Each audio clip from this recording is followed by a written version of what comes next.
Hello and welcome to the Wednesday, 1st of October edition of A Proud Malcontent. I'm Pete Bell and I am a Proud Malcontent. I thought I'd treat you to an opening shot today of what I rather pretentiously call my studio. It's a rather Heath Robinson setup, but it seems to do the job. What have we got? I'm here. This is me over here. At the other side of the mic, sound baffles so as to improve the sound quality and cut out some of the background noise because we're on a city street here, a very busy street, South Street in Perth. More sound baffling to shield the window to stop echo from the glass. Couple of monitors so that I have a vague idea of what's going on, and the trusty Logitech StreamCam, which brings you the pictures as soon as I turn to the correct camera. And that's it. Here we are. There. Were you missing me? I was here all the time. So that's it. That was your wee treat for today. Although you've another wee treat coming later on because we've another another satirical interlude from Frankie Mary.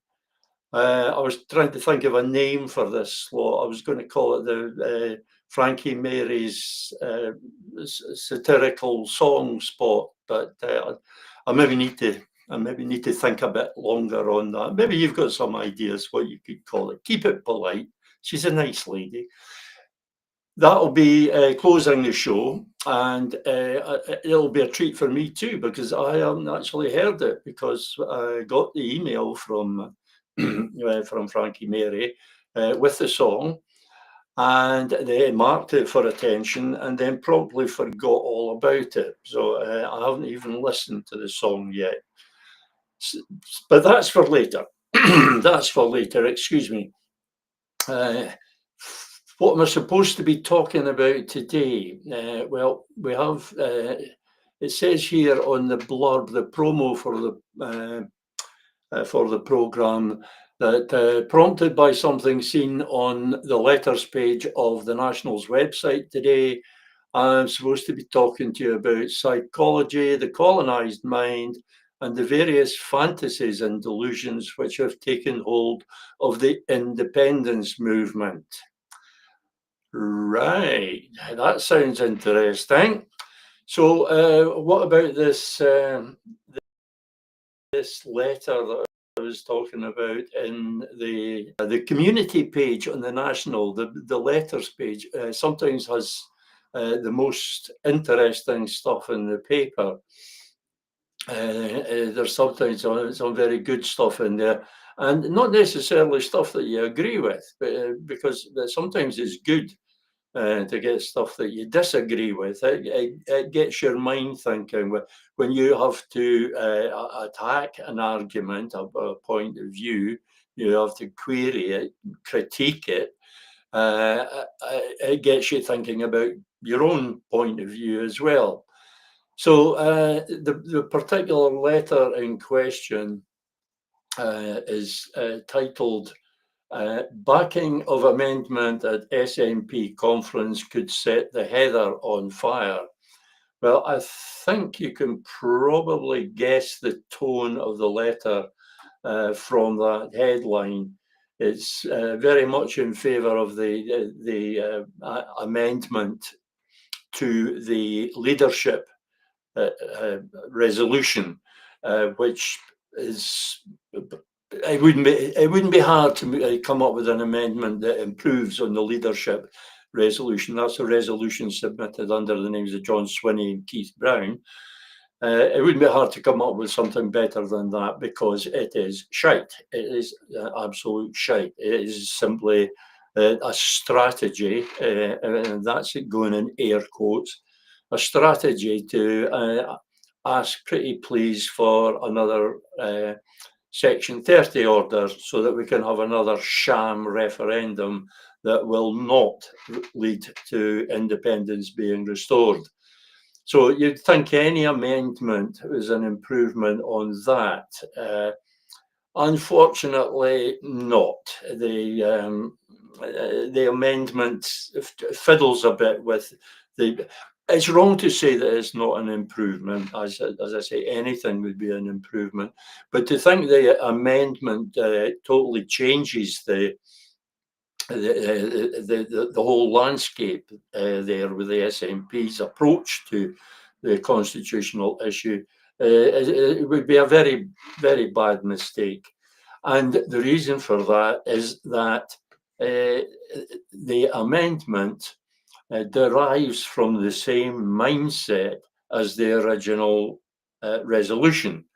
They're both coming from the same place. It's a place that puts Westminster at the centre of the issue. Only the people of Scotland belong at the centre of the issue, but the SNP, ALPA, all of them, all put Westminster at the centre of the issue. They all end up, whatever they say about their approach and, oh, we'll do this and we'll do that, you skip to the end and you'll find negotiations with Westminster or negotiations for independence with Westminster. It's always putting Westminster at the centre of the issue. And well, that's just not good enough, is it? Westminster doesn't belong there.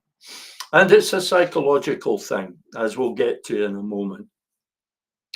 I've highlighted one passage from the letter. It's from Alan Crockett. If you read the letters page regularly, you'll be familiar with the name. And Alan says in this particular passage, talking about the resolution with the amendment, if the amendment is passed, it's very doubtful if it will be. I think the payroll vote and the loyalists who basically just think it a sin to vote against a leadership resolution, I think they will ensure that the amendment is dropped. But the party leadership will have had this whole charade of a debate about it, and it really is a charade. As you'll know from previous shows, previous broadcasts, the only resolution that would have made a difference, that would have really changed the SNP's approach, is the Newington resolution, which never even gets a mention. It didn't get a mention even when it was extant, but it was dropped from the agenda and or excluded from the agenda. And the drafters of the Newington resolution, to the best of my knowledge, they were not offered the opportunity to submit an amendment instead. Although I don't see how that would have been possible, because the Newington resolution totally changed the whole approach to the constitutional issue, and it simply wasn't compatible with the wishy-washy horror that is the Swinney resolution. But the Newington resolution could have saved the SNP. It could have made it the party of independence again. The existing amendment won't do that. So back to that passage from Alan Crockett's letter. And if a majority of list votes was won, that would constitute a new political fact, namely a real vote in a real election by a real majority of real Scottish voters for real independence. No. That's just not true. A new political fact. it would be votes on the on one part of a Holyrood election. That's the only political fact it would be. It would be a real vote, yes, but a real vote in a real election, not a vote in a referendum.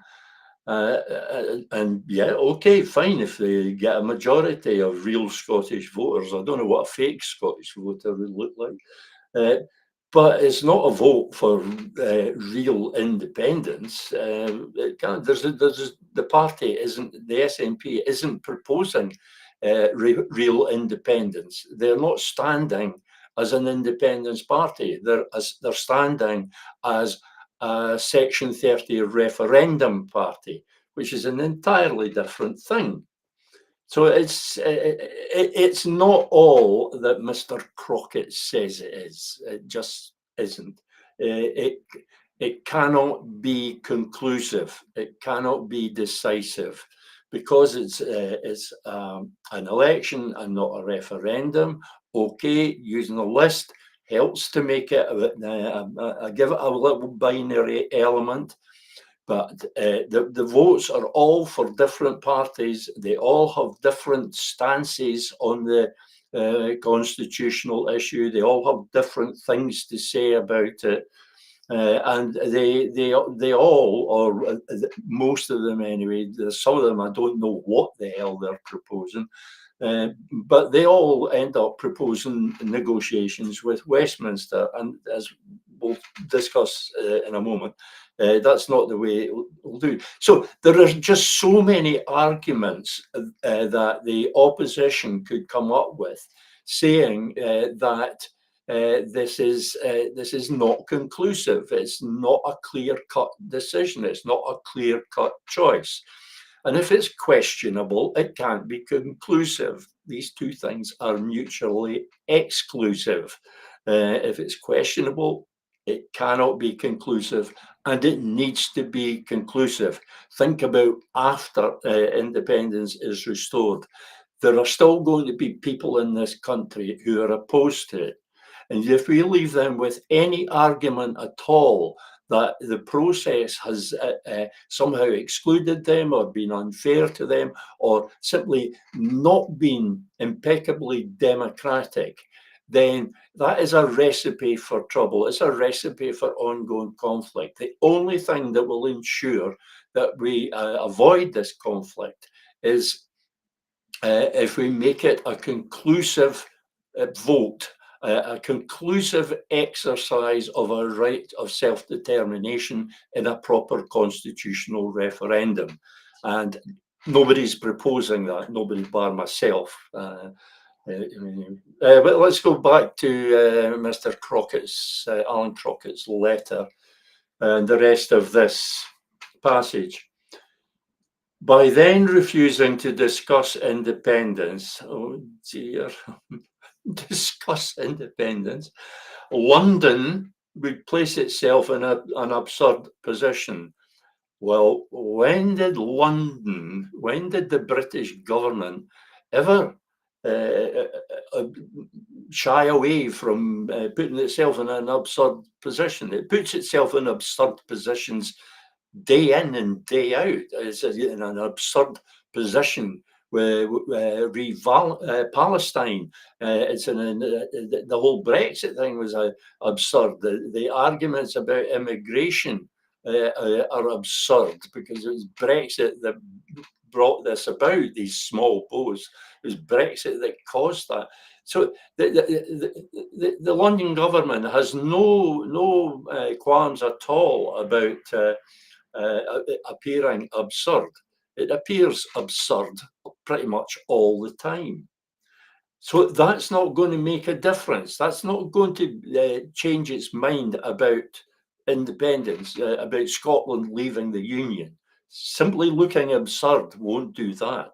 It looks absurd already with its attempts to, so far successful attempts, to block the exercise of our right of self-determination.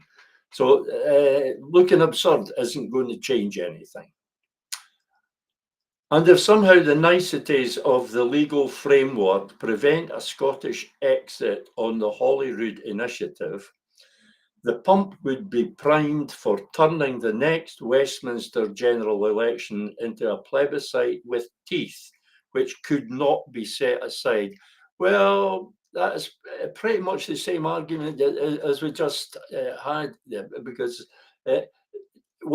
so long as you're going to Westminster, so long as you're asking them, so long as you're discussing, negotiating, so long as you're talking to them, so long as you're paying them any heed at all, so long as you are allowing them a role in the exercise of our right of self-determination, then we will not get a proper exercise of our right of self-determination, and anything can be set aside because you're leaving the last word to Westminster. And if you leave the last word to Westminster, that word is always going to be no.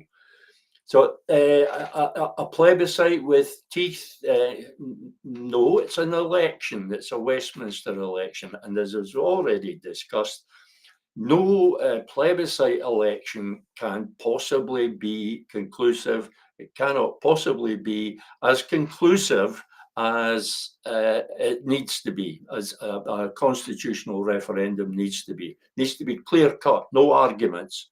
Final word, that is it.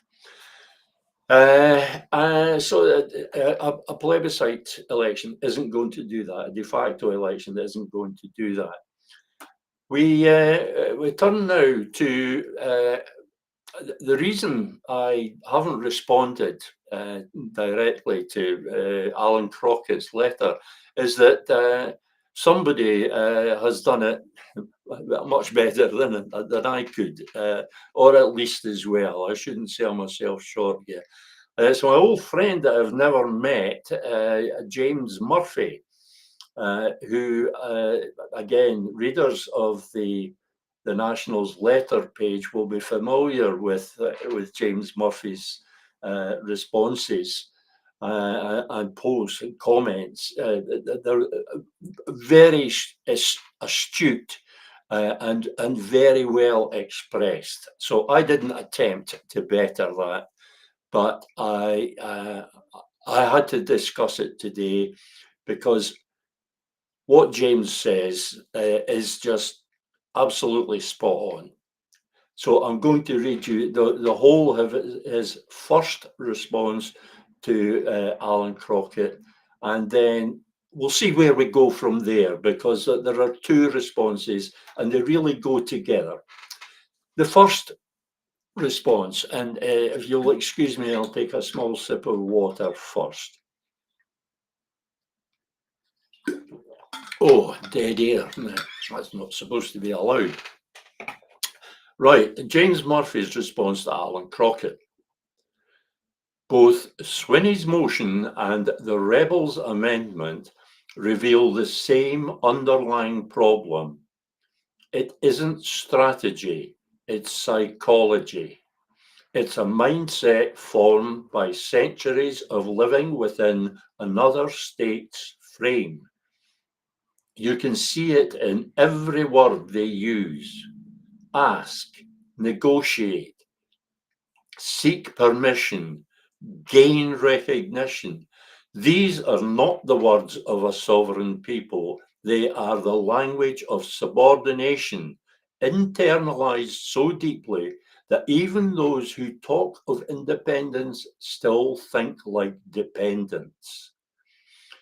That's how colonial rule works. It doesn't need soldiers when it has your imagination. It teaches you to see authority as something external, to wait for the nod from London before you move. The British state doesn't need to forbid independence. It just needs Scots who believe they must ask first. You hear it every time Swinney speaks about mandates and process, as if sovereignty must be ratified by Westminster. You hear it too in the rebels' plan to use votes to begin negotiations on dissolving the Union, as though the power to act still lies somewhere else. Both approaches share the same flaw. They still define Scotland's future through someone else's consent. That is the psychology of a colony. Cautious, deferential, always second-guessing, afraid of confrontation. It's a culture that prizes procedure over power, respectability over resolve. It's what Frantz Fanon called the colonial mentality, where the colonized elite identifies more with the system that imprisons them than with the people they're supposed to liberate. Wolfe Tone's vision and Collins's pragmatism both flowed from the same truth. A free people act free first. Recognition follows action. They understood that no empire gives up power out of goodwill. It yields only when the cost of denial outweighs the cost of consent. Oh man, that is so well said. I'm left wordless. I'm left speechless. It is so. I could pick bits out of that are just little gems there. So, what does Mr. Crockett have to say in response? Well, let's take a look. Replying to James Murphy, he says, "I'm sorry, but you appear to me to be obsessing about what you regard as the psychology of the matter, which you seem to regard as crucial, but to no purpose that I can discern. If Scotland cannot resume its independence without first inhabiting the absolute psychological frame which you deem proper, you set an impossible bar. It's not enough to actually leave the Union. You have to do it with the right frame of mind.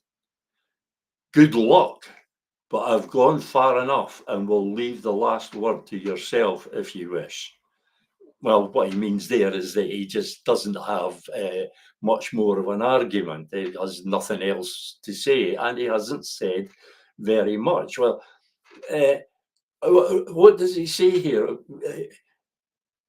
The absolute psychological frame which you deem proper, you set an impossible bar. You set an impossible bar. Where is that bar? The bar that James is setting is free people acting free. Is the sovereign people acting as sovereign people. If that bar is too much, if that bar is too high, if that bar is impossible, then so is independence. And the tone of this about it seems to be a scoffing tone when he talks about it's not enough to actually leave the Union. You have to do it with the right frame of mind. Well, of course you have to do it with the right frame of mind. I wrote an article about this. I'll find a link and post it. It has to tell the right story for future generations. The story of how we restore our independence has to be the right story. The last thing we want is a story of how England gave us our independence. They gifted us to it. Because that's the way in the past, England as Britain has represented former colonies restoring their independence. This is gracious Britannia gifting them independence. That's their perspective. We don't want that. We want our independence to have been taken by the people of Scotland. We want it to be our choice. And we don't give a damn what Westminster thinks about it. We act, and then we dare them to try and act against us, to try and stop us doing what we have every right to do. And that is not declare independence, but hold a proper constitutional referendum. Alan Crockett's attitude here is very questionable. He doesn't seem to care about the frame of mind with which we approach restoring independence, and he seems to think it's impossible for the sovereign people of Scotland to act sovereign. Honestly, I don't know why he's part of the independence movement if he's thinking like that. So obviously, I've responded in my own rather clumsy way. James Murphy responds rather more elegantly. Alan, you're still seeing independence as something that depends on agreement. It doesn't. You don't negotiate your way into freedom. You build the state first and act sovereign. If Westminster wants to discuss assets later, that's fine. If not, you carry on.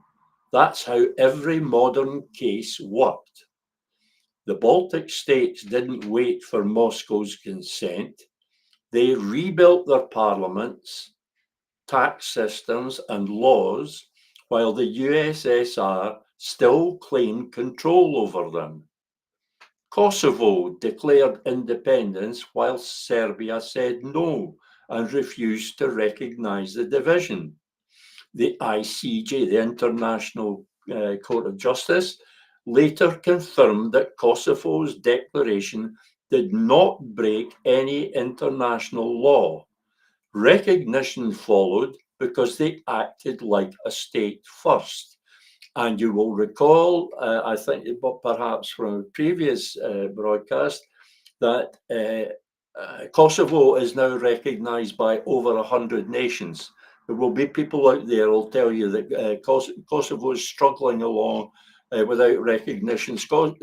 Kosovo has been formally recognized by over 100 UN members and has informal relations with many more countries. So it is proceeding as a normal, independent country. Don't let anybody tell you otherwise.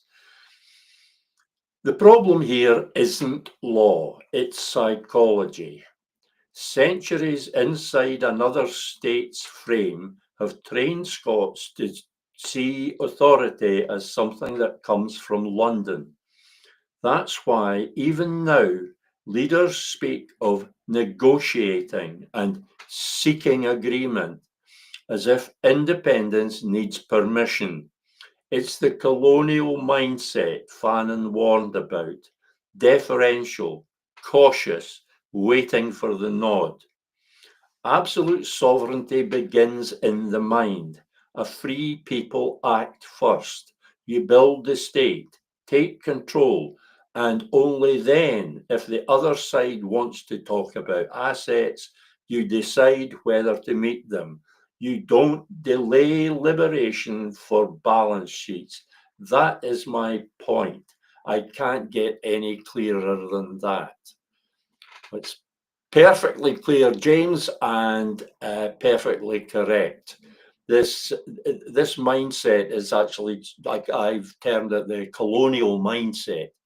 And it's something I've been talking about for some years now. I've been discussing this psychology, this colonial mindset, and we are all affected by it.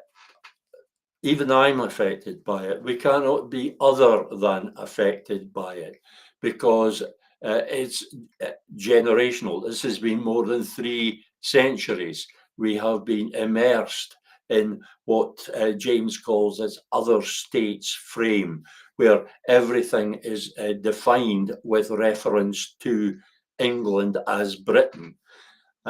You can't be immersed in that and not be affected by it. The BBC, it is the British Broadcasting Corporation, it is the England as Britain Broadcasting corporation. It, more than anything, there are newspapers as well, but the BBC, arguably more than anything, has created this other state's frame within which we exist, that we are immersed in, and we can't help but soak it up. It's in there. There are various stages, various degrees of decolonization of the mind. It starts as soon as you begin to question the union. It starts when you reject the notion that Westminster has a role in the exercise of our right of self-determination. It starts when you cease to put Westminster at the centre of everything, including the constitutional issue.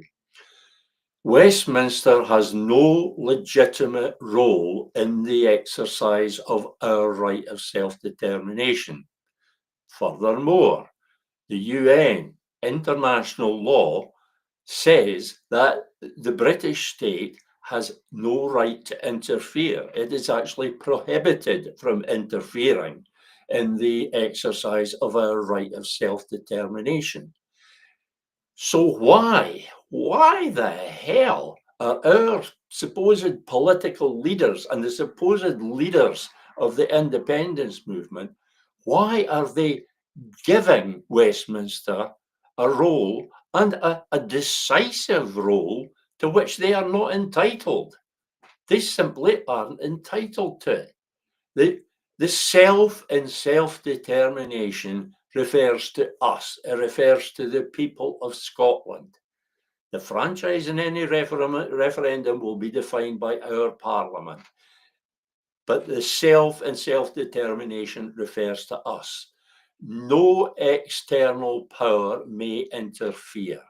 And yet here we have the SNP and even Alan Crockett's amendment all going cap in hand to Westminster. At the end of the day, they all defer to Westminster. So that's completely wrong. They are giving Westminster a role that they're not entitled to, and a role that the British state will always use to prevent Scotland leaving the Union. They will use that role in any way that they can to prevent us leaving. At the moment, they're using that role to deny us the exercise of our right of self-determination.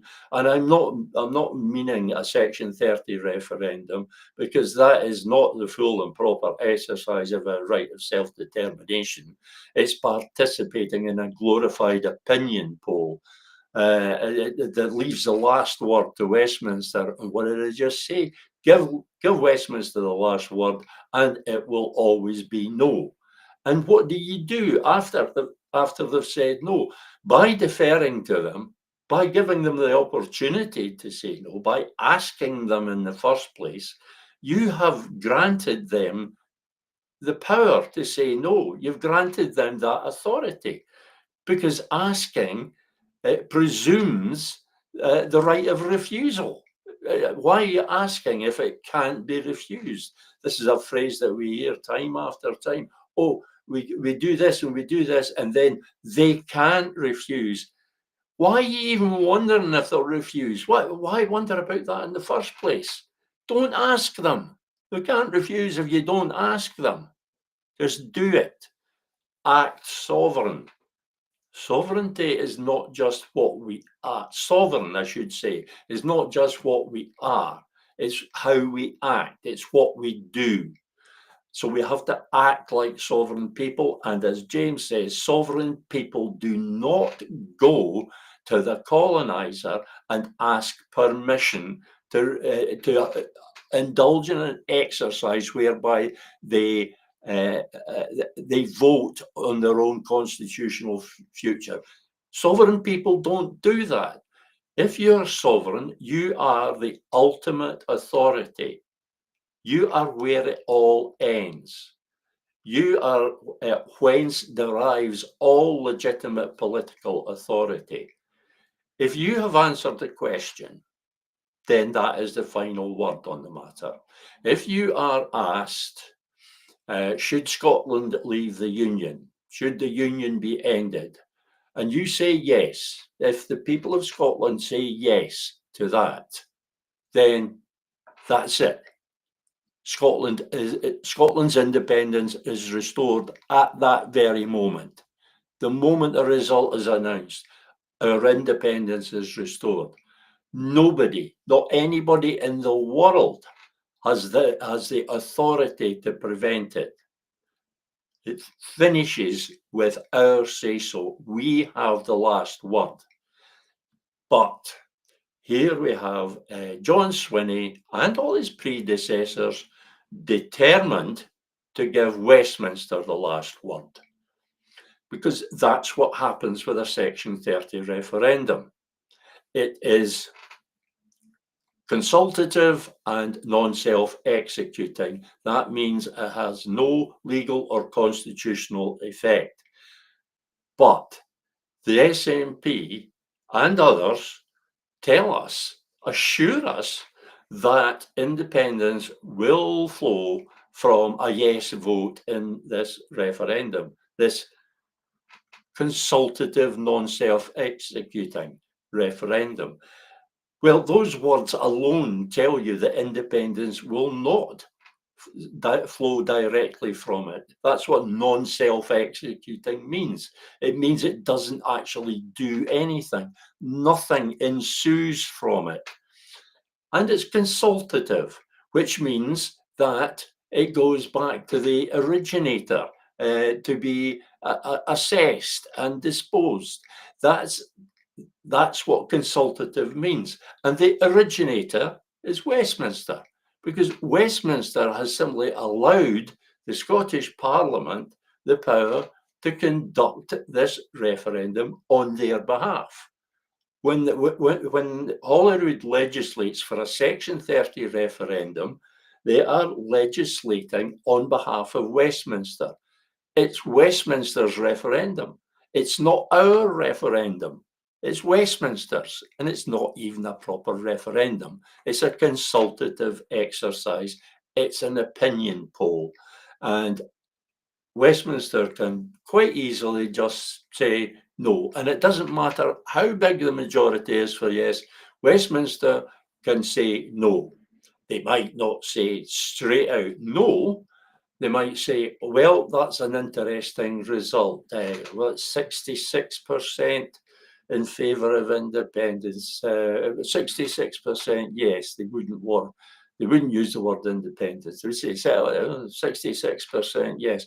Well, that has certainly given us something to think about. We will have to reflect on this and come to some conclusion about it. And then it drags on and it drags on. And finally, they decide to appoint a royal commission or whatever, and it's supposed to report in 2 or 3 years. And after 5 years, they're then talking about 7 years. And when it does report, it's totally inconclusive. And by that time, Scotland's been sucked dry. Scotland's just a husk. So we can't afford to do that, right? But we have to do something now.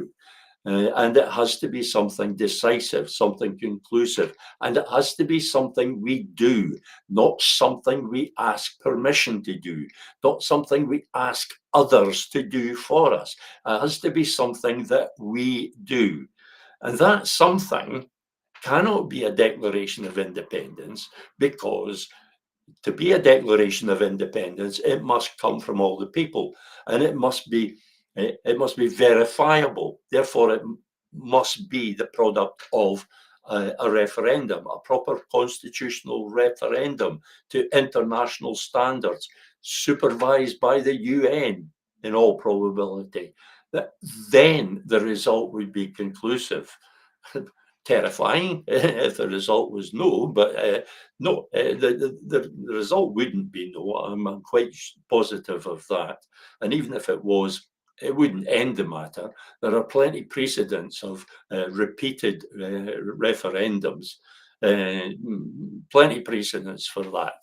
Anytime circumstances change, you've got reason for another referendum, campaign for another referendum. So we have to do something decisive, and it cannot be independence. Making the 2026 Holyrood election is the next national democratic event. We absolutely must make that the trigger for a process leading to the restoration of independence, or rather leading to a decision on the restoration of independence. That is to say, a proper constitutional referendum. It has to be next year. It has to be next May, 2026, Holyrood election. We have to use that, and it's not happening. Nobody's even talking about using it as the trigger for a process that will restore independence, because nobody is even talking about a process that will restore independence. They're talking about a Section 30 referendum application, or they're talking about negotiations with Westminster. They're not talking about independence. As soon as they bring Westminster into it, it's over. Just forget it. It then ceases to be about independence. No, what we do with the with the 2026 election is we make it a de facto referendum on the legislative competence of the Scottish Parliament. At the moment,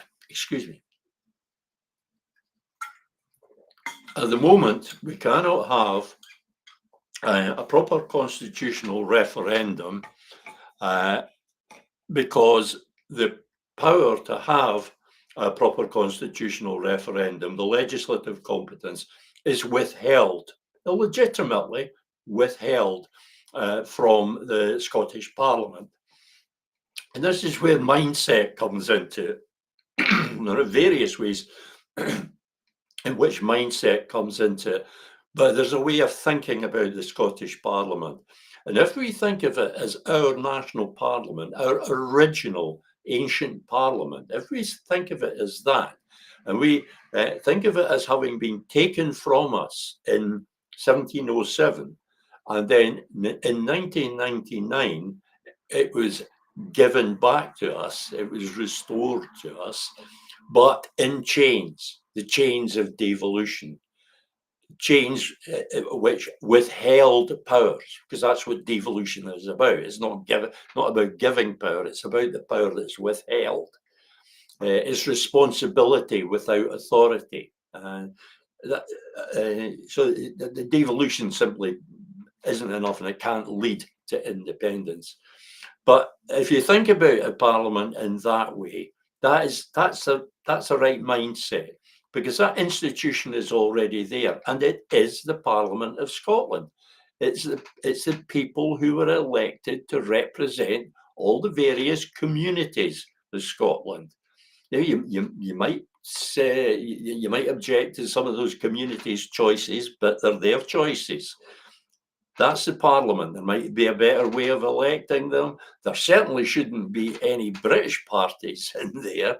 That's the problem. The problem is not with the Parliament or the electoral system.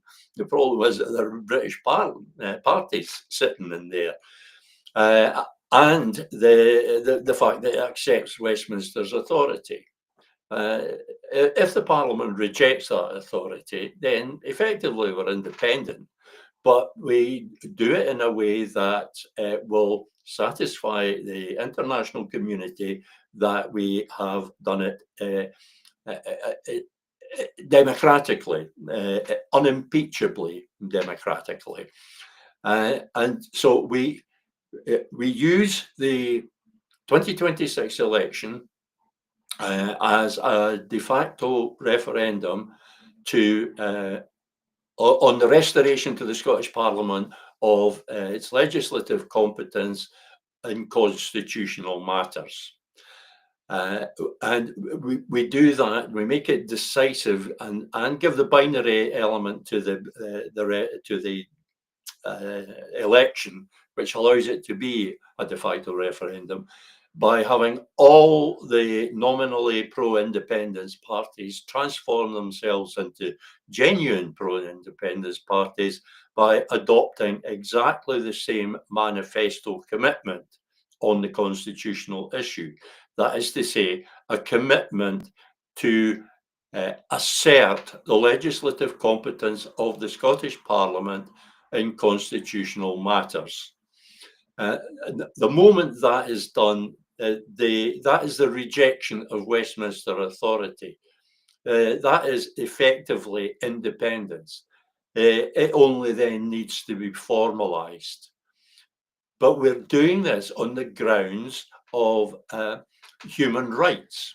It's the whole basis of this exercise is founded on our human right of self-determination.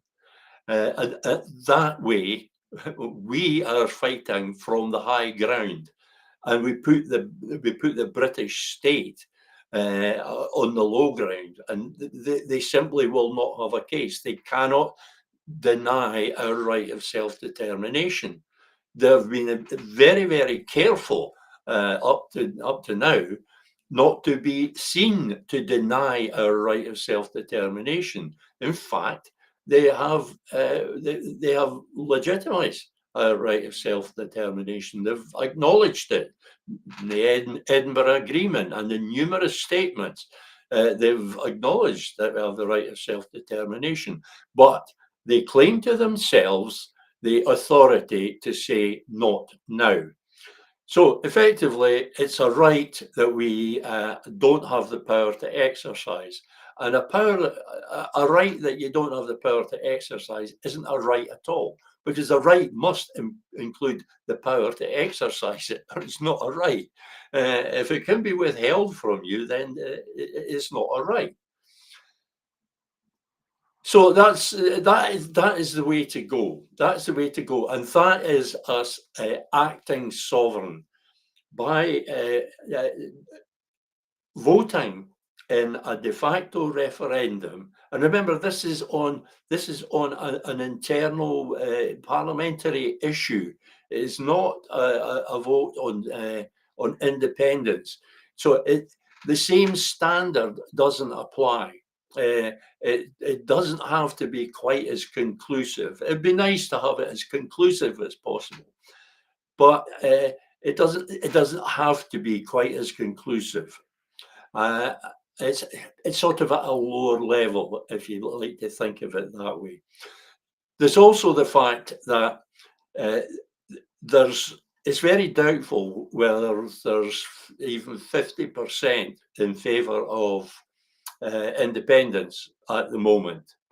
Yet we have all these people wanting to make next year's election a pretendy referendum on independence.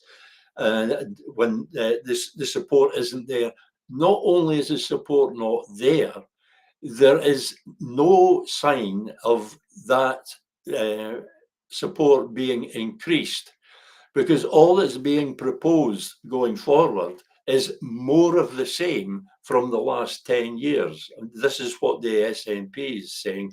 And we have to treat that seriously, because it's all but certain that the SNP will be the largest party and the party of government after the 2026 election. It doesn't matter whether we like it or not. It doesn't matter. It just doesn't. That is what's going to happen, or it's the only thing that we're safe to assume will happen. We have to proceed on that assumption. So if the campaign is proceeding just as it was in the last 10 years, which is basically this vision thing, telling everybody how wonderful it will be, selling it like a holiday destination, but not explaining to anybody how they get to that destination, then the campaign will make no more progress than it has in the last 10 years, which is none. Has made no progress in the last 10 years. So simply carrying on with the same, we cannot reasonably expect that that will increase support for independence. However, there are various surveys, like the Scottish Attitudes Survey, that tell us the Parliament has widespread support. It is very much been taken to the hearts of the people of Scotland. Well, if not their hearts, maybe their heads a bit. But it has become the locus of politics in Scotland.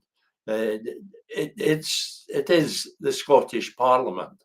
It has been hijacked by the British state to use for its own purposes. But what do you do with something that's been hijacked? Something that's been stolen from you? What do? You take it back. You don't abandon it, you take it back. And that is what we have to do. We have to, first of all, take back our government, which we do by taking back political parties. We take back the political parties by a mass movement exercise which demonstrates our power and basically scares the skitters out of the politicians. And we insist that they do something that we want them to do. We tell them we are not going to be satisfied with what you are prepared to offer us. We are going to tell you what we want, and you will damn well do it. Otherwise, you're out. We don't vote for you. Simple as that. That'll scare them. And what we tell them is to incorporate the Manifesto for Independence into their election manifestos. Then we can make the regional list vote part of the Holyrood election next year. We can make that a de facto referendum on the question of the powers of the Scottish Parliament. And people will always vote for more powers for the Parliament, always. And so this will get support. It's an easier win, it's a bigger win, and it's a win that leads on to better things. Because once you've asserted the legislative competence in the area of constitutional matters, you have effectively declared independence. If you control the Constitution, you control everything. You can do anything. You can change anything. That is the case with the British state. Because they control the Constitution, they control Scotland. They're able to deny our Constitution, our claim of right, the sovereignty of our people. They're able to do that because they control the Constitution. And we won't change that unless and until we take back our control of the Constitution, which we do through our Parliament and which we can do next year. But it's not going to happen because the independence movement has shown no interest. They're all far too tied up with various fantasies and delusions and projects. They think, an analogy I gave today, they think they're already on the bus. The bus is rolling towards independence, and they're on that bus, singing and chanting. Scotland's cause isn't on that bus. Scotland's cause is standing at Inverness bus station, freezing its arse off. The bus that will take its independence is sitting there. There's nobody on it. And there's nobody to take Scotland's cause onto it. It's sitting there, ready to go, but nobody's getting on board.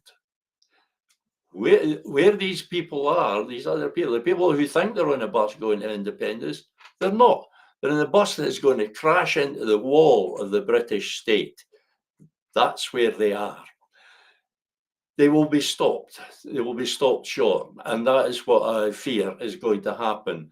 And the 2026 election, instead of being the trigger for the process which leads to the restoration of independence within a couple of years, it will end up being a total damp squib, not even a damp squib. Nothing will happen. Nothing will change. The SNP won't get a majority of seats. Therefore, John Swinney will have a perfect excuse for not asking for a Section 30 order. I'll breathe a sigh of relief because that's a good thing. But otherwise, it's just another 5 years of waiting while absolutely nothing happens.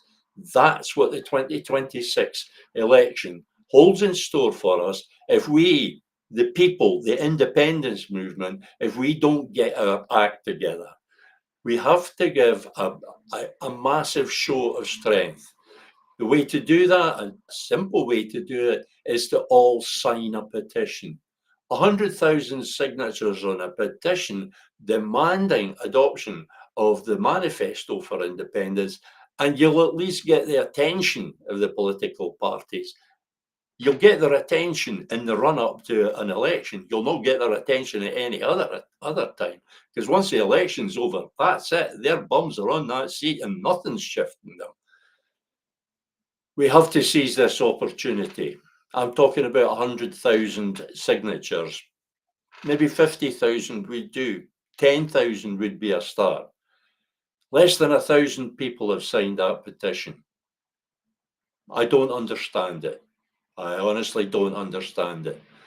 All I'm doing is asking them to act sovereign. That's all I'm doing. Right.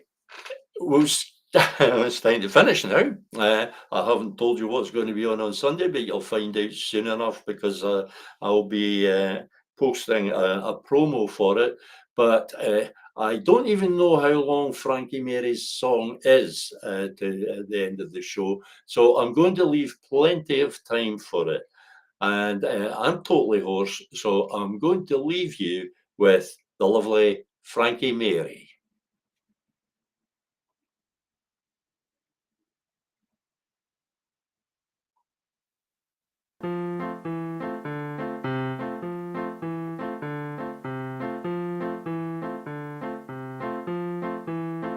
He's the friend of the very stable genius. He's the friend of the very stable genius. He's the friend of the very stable genius. And his name rhymes with where you keep your car. They say that he'll abolish Scotland when it comes to power. They say that he'll abolish Scotland when it comes to power.